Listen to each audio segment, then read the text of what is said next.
오늘은 에베소에 있는 말씀 가지고 무릎을 꿇고 비는 소원, 무릎 꿇고 비는 소원 한번 따라 하실까요? 무릎 꿇고 비는 소원.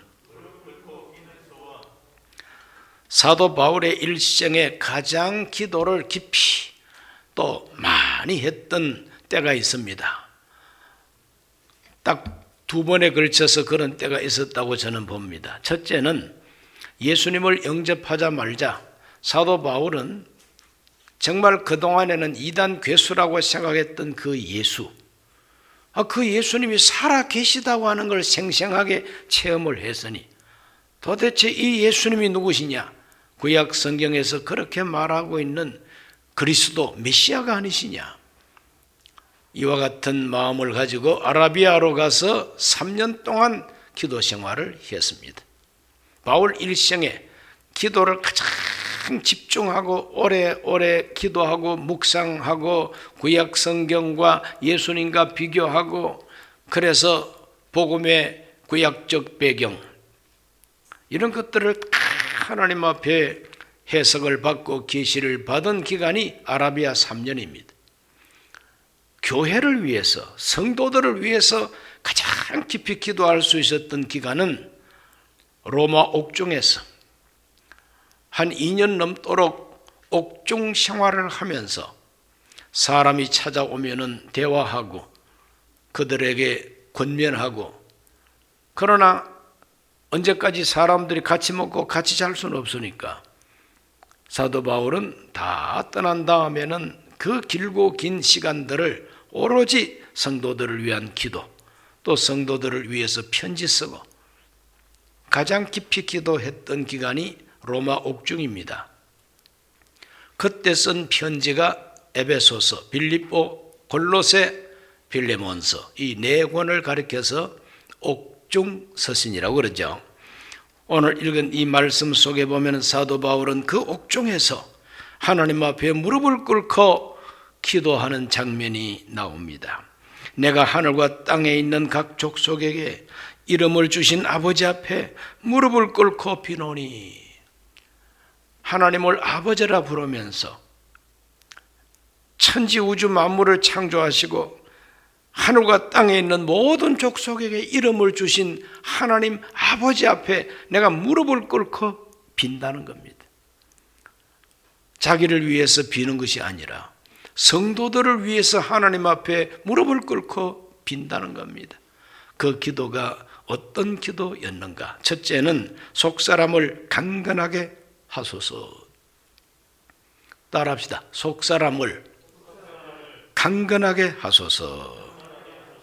에베소서 3장 16절에 그의 영광의 풍성함을 따라 그의 성령으로 말미암아 너희 속사람을 능력으로 강건하게 하시오며 그랬어요. 속사람을 하나님의 능력으로 강건하게 해 주소서. 그 능력은 어디서 나오는 능력이냐? 성령으로부터 나오는 능력이라고 그랬어요. 하나님의 성령께서 우리 성도들 속마음, 속사람에게 능력으로 가득 채워 주옵소서. 그래서 속사람을 능력으로 강건하게 하소서. 이것이 바울의 간절한 소원이었습니다. 무릎을 꿇고 하나님께 비는 기도 제목이었다 하는 것입니다. 속사람은 겉사람과 반대되는 개념이죠. 고린도후서 4장 16절에 보면 겉사람이 나옵니다. 겉사람은 무엇이냐? 그건 바로 우리 인간의 육체적인 모든 존재가 겉사람입니다. 왜? 육체는 볼 수 있고 잡을 수 있고 또 접촉도 가능한 것이 가시적인 것이 바로 체험적인 것이 바로 이 겉사람인 겁니다. 어떻게 생겼느냐 하는 그 사람의 인상, 모양, 키가 크냐 적으냐, 몸이 뚱뚱하냐 얄쌍하냐 이 모든 것은 다 겉사람이에요. 무슨 옷을 입었느냐 겉사람입니다. 공부는 얼마나 했느냐 학벌 겉사람입니다. 어느 집안 출신이냐 가문 겉사람입니다. 사회 지위는 무엇이냐 이거 다 겉사람이에요. 그래서 빌립보서 3장 5절 6절에 보면 사도 바울은 육체 자랑할 것이 나에게 있다. 육체로 자랑할 것 같으면, 겉사람으로 자랑할 것 같으면 나는 정말 가말리엘 문화생이고 율법을 잘 지킨다는 바리새 중에 한 사람이고 베냐민 지파 사람이고 나는 태어날 때부터 로마 시민권을 가지고 태어난 사람이라는 거죠. 이거 얼마든지 육체를 자랑할 수 있는, 자랑할 만한 겉사람의 그 모습을 바울은 다 가졌습니다. 그러나 이 모든 것을 나는 다 배설물처럼 여긴다. 왜? 내 주 예수 그리스도를 아는 지식이 가장 고상하기 때문이라 그랬어요. 속사람은 무엇이냐? 내 영혼과 정신의 주체, 눈에 보이지 않는 내 영혼, 눈에 보이지 않는 내 마음, 눈에 보이지 않는 나의 정신, 이것이 바로 속사람이라는 것입니다. 겉다르고 속다르다는 말 들어보셨죠? 겉은 멀쩡한데 속이 썩었으면 그거는 진짜 썩어버린 것이죠. 예수님께서 회칠한 무덤이라고 책망하셨죠.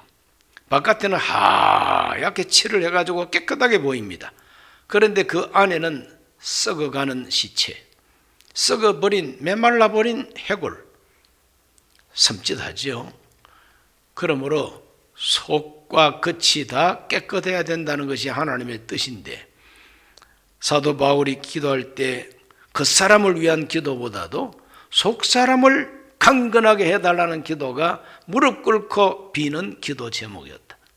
우리 영혼이, 우리 정신이, 우리 마음이 하나님 앞에 성령 충만하고 성령이 주시는 능력을 받아가지고 내 영혼이 강해야 된다는 것입니다. 내 영혼이 강하게 되시기를 바랍니다. 이것을 무예를 연마하는 사람들, 그 무술을 연마하는 사람들, 이런 사람들이 사용하는 용어로는 내공 훈련입니다. 내공. 이 내공이 뭐냐? 우리 기독교인들은 별로 그렇게 중요하게 여기지 않는 기라고 하는 게 있습니다. 기운, 기.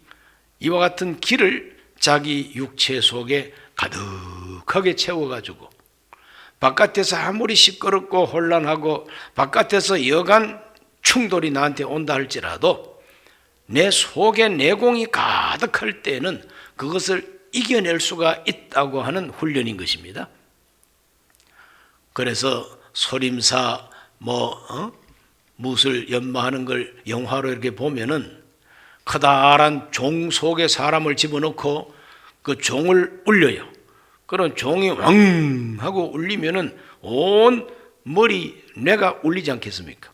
근데 그렇게 울리더라도 그것을 속에 있는 자기의 기세, 속에 있는 힘을 내뿜으면서 그걸 이길 수 있도록 그런 훈련을 하는 것을 봅니다.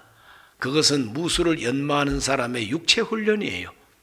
그러나 하나님의 성령으로 우리 속 사람을 강건하게 해주신다고, 하나님의 성령의 능력이 내 안에 들어와서 내 영혼이, 내 정신이, 내 마음이 강건해지면은 세상이 시끄럽더라도 여러 가지 불만, 불평이 많은 세상이라 할지라도 그런 것을 넉넉하게 이겨낼 수가 있다는 것입니다. 우리가 살아가는 이 시대, 팬데믹 시대, 비대면 예배를 드리도록 강요받는 이런 시대, 여러 가지 시험이 많고 살다 보면 여러 가지 고통도 많고 싸울 수도 있고 의심을 할 수도 있고 미움을 받을 수도 있고 스트레스를 받을 수도 있는데, 이런 것을 이겨나갈 수 있는 것은 속 사람이 강해야 이겨나갈 수가 있는 거예요. 헬라 사람들은 속 사람에 대한 이해를 어떻게 했느냐? 헬라, 히브리 문화가 있고 헬라 문화가 있습니다. 히브리적 사고방식이 있고 헬라적 사고방식이 있습니다. 헬라식 사고방식으로 속 사람을 어떻게 이해했느냐 하면은 냉철한 이성, 감정이 개입되지 아니하고 감정에 흔들리지 않는 그 마음의 평안함. 왜? 확실하게 지식을 가지고 판단력을 가지고 확실하게 분별력을 가지고 어떤 충동을 받더라도 그건 아니야. 사실이 이러해. 인간 이성이 바로 속사람이라고 그들은 이해를 했습니다. 그 다음에는 양심. 이 양심은 마음의 진실함. 마음의 진실함이 그들은 양심이라고 이해를 했습니다. 그러므로 그 양심이 바로 속사람이다. 그리고 의지, 양심대로 행하겠다고 하는 결단, 의지, 이것을 속사람이라고 그랬습니다. 이것은 바로 정의를 알고 그 정의대로 살겠다고 하는 용기, 실천력, 변함없는 충성심. 그런데 유혹을 받고 돈을 준다 그러고 여러 가지 혜택을 입고 양심을 속이고 사실을 왜곡하고 이상한 행동을 하는 이제 이러한 것들이 바로 속사람이 깨어졌다, 속사람이 상했다, 이렇게 이해한 것이 헬라인들의 사고방식입니다. 인간 이성과 양심과 용기 있는 결단, 이것이 바로 우리 인간의 속사람이라고 헬라인들은 생각을 했습니다. 사도 바울이 헬라어로 기록하는 바로 이와 같은 성경에 속사람이라고 표현했으니 바로 그 속사람이 바로 무엇이냐? 성경적으로는 히브리인들의 해석으로는 그것이 하나님께서 내게 주신 영혼이라는 것입니다. 영입니다. 그러나 헬라 사람들은 그것이 바로 이성과 양심과 의지라고 이렇게 해석을 하는 것인데, 오늘 저와 여러분들은 특별히 이 하나님의 속사람을 해석할 때에 정말 하나님의 선하고 온전하고 기뻐하신 뜻이 무엇인가를 분별하고 그 뜻이 참으로 내 마음속에 양심이 되고 그 양심대로 행동할 수 있는 용기와 의지가 강할 때에 그것이 바로 건강한 속사람, 강건한 속사람, 하나님의 성령으로 가능한 속사람의 건강함인 것입니다. 새해 우리들은 이 속사람의 건강을 위해서 기도해야 됩니다. 그래야만이 이 시험의 때를 이길 수가 있는 것입니다. 누가 뭐라고 한다 해서 그 흔들리면 안 돼요. 텔레비전에서 뭐라고 한다 해서 흔들리면 안 됩니다. 우리는 우리대로 하나님의 거룩한 진리의 말씀 위에 굳세게 서서 내 양심을 다해서 이 말씀이 진리다, 그래서 나는 말씀대로 살겠다고 하는 의지와 결단을 가지고 변함이 없고 변절되지 아니하고 배신하지 아니하고 배반하지 아니하고 약해 빠져가지고 주저앉아 있지 아니하고 그 말씀대로 직진할 수 있는, 실천해 나갈 수 있는 의지, 이런 것들이 바로 속사람이라는 것입니다. 이 속사람이 건강하고 강건해져야 됩니다. 성령의 능력으로. 사도 바울은 이와 같은 속사람에 대해서 어떻게 표현하고 있느냐? 에베소서 6장 24절을 다 같이 한번 읽어보겠습니다. 우리 주 예수 그리스도를 변함없이 사랑하는 모든 자에게 은혜가 있을지어다. 속사람을 능력으로 강건하게 하시오며. 여러분, 우리 그리스도인들이 하나님 앞에 계속해서 은혜 생활을 하기 위해서는 변함없이 주님을 사랑해야 됩니다.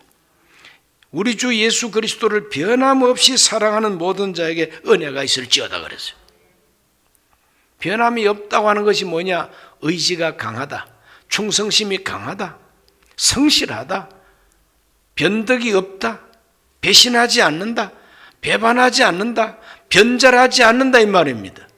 그러므로 주님 앞에 갈 때까지 우리가 일편단심, 일편단심 민들레가 아니라 일편단심 크리스찬이 되어야 되겠어요.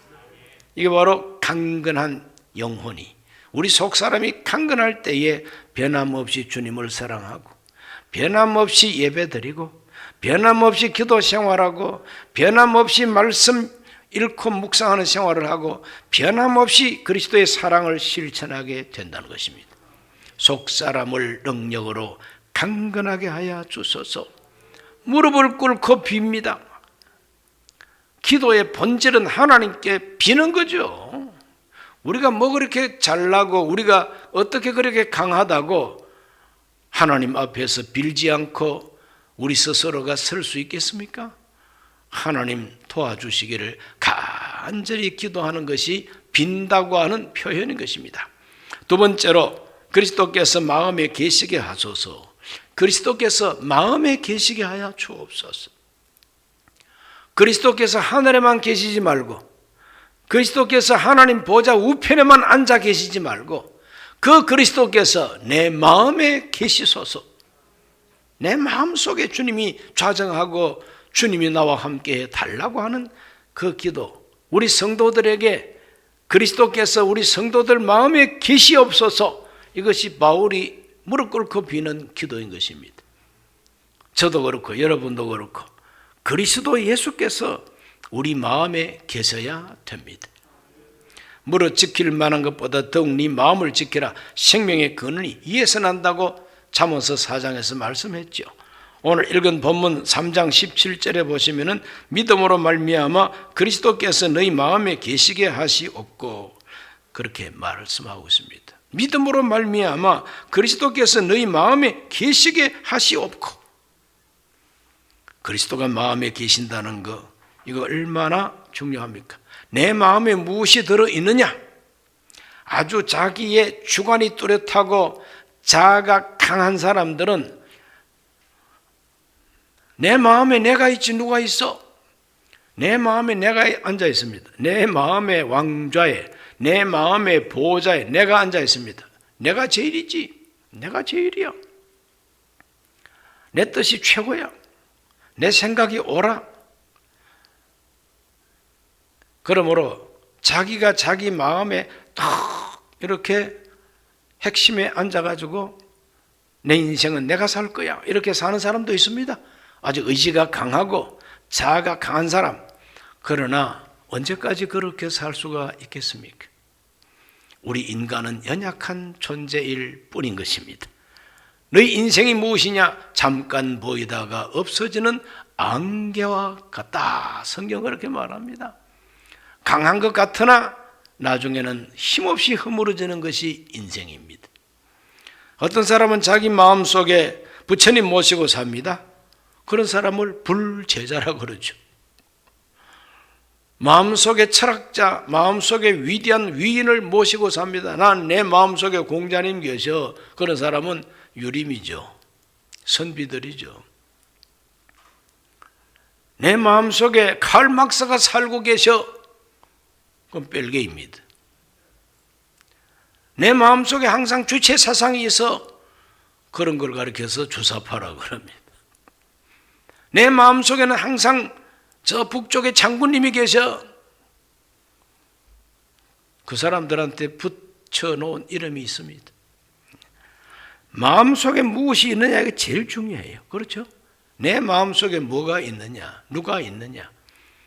우상을 숭배하는 사람은 자기 마음속에 언제나 우상이 자리를 잡고 앉아있어요. 바울이 무릎 꿇고 간절히 기도하는 것은 그리스도께서 우리 성도들 마음에 계셔 주옵소서. 우리 마음에 주님이 계시기를 주의 이름으로 축원합니다. 예수 그리스도를 구주로 믿고 그리스도께서 살아 계심을 믿고 세상 끝날까지 항상 함께한다는 그 약속을 믿고 언제나 믿음으로 예수 언제나 믿음으로 주님 항상 주님을 의지하고 살아 계심을, 여기 계심을 언제나 주님을 인정하고 마음에 모셔드리는 그 사람, 믿음으로 주님이 함께 하십니다. 그런 사람들은 예수님을 마음에 품고 예수님의 마음을, 나도 예수님 마음을 품어야지, 이렇게 되는 것이죠. 빌립보서 2장 5절로 8절, 너희 안에 이 마음을 품어라. 곧 그리스도 예수의 마음이니 그는 근본 하나님의 본체시나 하나님과 동등됨을 취할 것으로 여기지 아니하시고 오히려 자기를 비워 종의 형체를 가지사 사람들과 같이 되셨고 사람의 모양으로 나타나사 자기를 낮추시고 죽기까지 복종하셨으니 곧 십자가에 죽으심이라. 그리스도가 항상 내 마음에 계시면 그리스도 마음을 품을 수밖에 없죠. 그리스도가 내 마음에 계신데 딴 마음을 먹을 수가 있겠어요? 그래서 그리스도가 내 마음에 계시면은 예수 그리스도처럼 자기를 낮춘다는 거죠. 겸손입니다. 자기를 비운다는 겁니다. 사람의 모양으로 나타나셔서 사람과 함께 사셨다는 게 우리 예수님이십니다. 낮아지는 마음. 특별 의식을 안 가지고 너와 나는 똑같다? 우리는 다 일반이다. 예수님의 마음은 바로 그거예요. 일반적인 마음, 같은 마음을 품는 것이 예수님 마음이에요. 예수님 마음은 죽기까지, 하나님 뜻이라면 죽기까지 복종하는 것이 우리 예수님 마음입니다. 나의 원대로 마시옵고 아버지 원대로 되기를 바랍니다. 아버지가 원하는 것은 십자가에 못 박혀 죽음으로써 믿는 자들의 모든 죄와 허물과 죽음까지 대속하고 속량하는 것이 아버지 뜻입니다. 그래서 예수님은 침뱉음을 당하고 옷벗김을 당하고 매질을 당하고 조롱과 비웃음을 받으면서도 꾹 참고 끝까지 하나님의 뜻대로 죽으셨어요. 죽고 나니까 하나님이 부활을 시켜가지고 모든 이름 위에 뛰어난 이름을 주시고 모든 무릎이 그 앞에서 꿇도록 만들어 주셨다는 거죠. 하나님의 뜻에 대한 복종입니다. 이것이 예수님이십니다. 그리스도께서 너희 마음에 계시게 하시옵고, 그리스도가 내 마음에 계신다는 것은 뭐 자랑을 하고 뻐기고 어깨에 힘주고 눈알에 힘주고 목에 힘주고 이게 그리스도가 내 안에 계신 증거가 아니라 겸손하고 같은 마음을 품고 섬기고 하나님의 뜻이라면 죽기까지 복종하는 것이 우리 예수님 마음. 그렇게 함으로써 승리자가 되는 것이 하나님의 뜻이라는 것이죠. 세 번째로 그리스도의 사랑을 더 깊이 알게 하소서. 이것이 무릎을 꿇고 비는 바울의 기도였습니다. 3장 18절과 19절입니다. 능히 모든 성도와 함께 지식에 넘치는 그리스도의 사랑을 알고 그 너비와 길이와 높이와 깊이가 어떠함을 깨달아 하나님의 모든 충만하신 것으로 너희에게 충만하게 하시기를 구하노라. 자, 하나님의 거룩한 사랑의 길이와 넓이와 높이와 깊이가 얼마나 크고 넓고 깊고 길고 길다고 하는 걸 우리가 깊이 깨달으려면 어떻게 되느냐? 17절 하반절에 너희가 사랑 가운데에서 뿌리가 박히고 터가 굳어져서 그랬어요. 사랑 가운데 뿌리를 내려야지. 미움의 뿌리를 내려서는 안 된다는 거죠. 의심의 뿌리를 내려서는 안 된다는 거예요. 철학의 뿌리를 내려서는 안 된다는 거죠. 인본주의의 뿌리를 내려가지고는 하나님의 사랑을 알 수가 없다는 거죠. 사랑의 뿌리를 내려야만이 사랑을 알 수가 있다. 하나님이 세상을 이처럼 사랑하사 독생자를 주셨다. 우리가 사랑하기 전에 하나님이 먼저 우리를 사랑하셨다. 그래서 그 하나님의 사랑에다가 뿌리를 깊이 내리고 터가 굳어진다는 것은 뿌리를 깊이 내리고 변함이 없으면 땅까지 굳어져서 그 나무는 뿌리 깊은 나무가 돼가지고 태풍이 오더라도 쓰러지질 않습니다. 바울이 기도하는 것은 바로 하나님의 사랑에다가 뿌리를 깊이 내려가지고 터가 굳어져서 든든하게 되기를 바랍니다. 그러면 그 깊이 내려간 그 뿌리가 깨닫는다는 거죠. 하나님의 사랑을 깨닫는다는 거예요. 하나님의 사랑이 얼마나 넓고 넓은 사랑이냐, 하나님의 사랑이 얼마나 길고 긴 사랑이냐. 넓은 사랑, 하나님의 사랑이 넓다는 것은 온 세계 만민들을 사랑하신다. 길이 영원까지, 높이 하나님의 보좌 우편까지, 깊이 낮고 천한 가장 천한 인간까지 구원하러 오신 우리 예수님.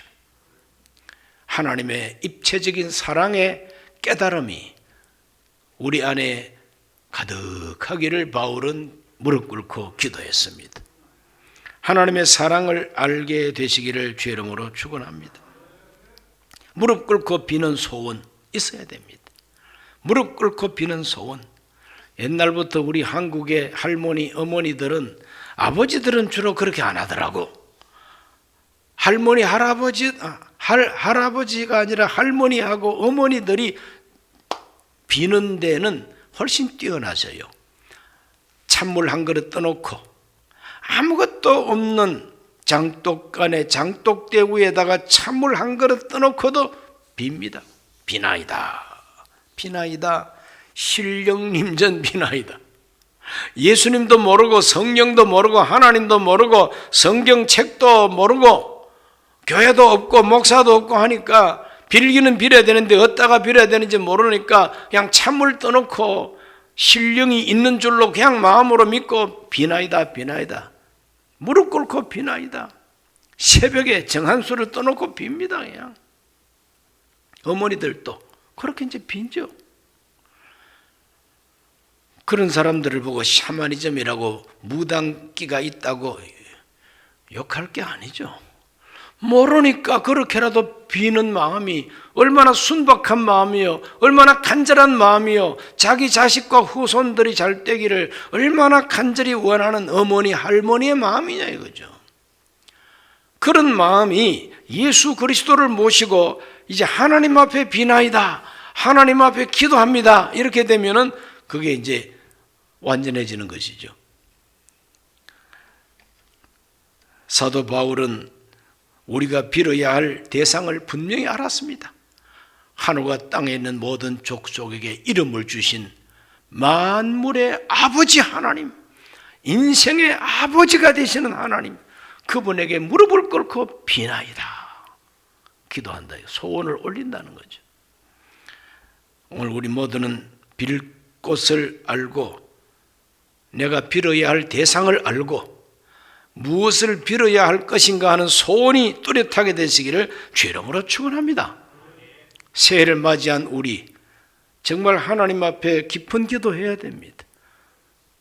바울처럼 우리도 내 자신을 위해서도 내 후손을 위해서도 속 사람을 강건하게 하여 주옵소서. 성령으로 예수 그리스도가 그 마음에 계시게 하여 주옵소서. 그리고 하나님의 사랑을 깊이 알게 하여 주옵소서. 뿌리 깊은 나무처럼 하나님의 사랑을 깊이 알게 하여 주시옵소서. 여기 뭐 돈 잘 벌게 해달라, 건강하게 해달라, 출세하게 해달라, 뭐 그런 기도 제목이 아니라 이거는 굉장하게 영적인 제목들이죠. 오늘 우리 모두는 이와 같은 하나님 앞에 빌어야 할, 기도해야 할 소원을 뚜렷하게 가지시 바랍니다. 하나님은 우리에게 나타나셔서 네 소원이 무엇이냐 이렇게 이제 묻습니다. 옛날에 솔로몬에게 하나님이 나타나셔가지고 그렇게 물었죠. 네 소원이 뭐냐? 지혜로운 마음을 가지기를 원합니다. 하나님이 기뻐하면서 지혜도 주시고 부귀영화도 주었다 그랬어요. 오늘 우리가 마땅히 빌 바를 알고 마땅히 빌어야 할, 무릎 꿇고 빌어야 할 기도 제목을 확실하게 붙들고 기도하면 내가 구체적으로 기도 안 해도 하나님이 알아서 다 채워줄 줄로 믿습니다.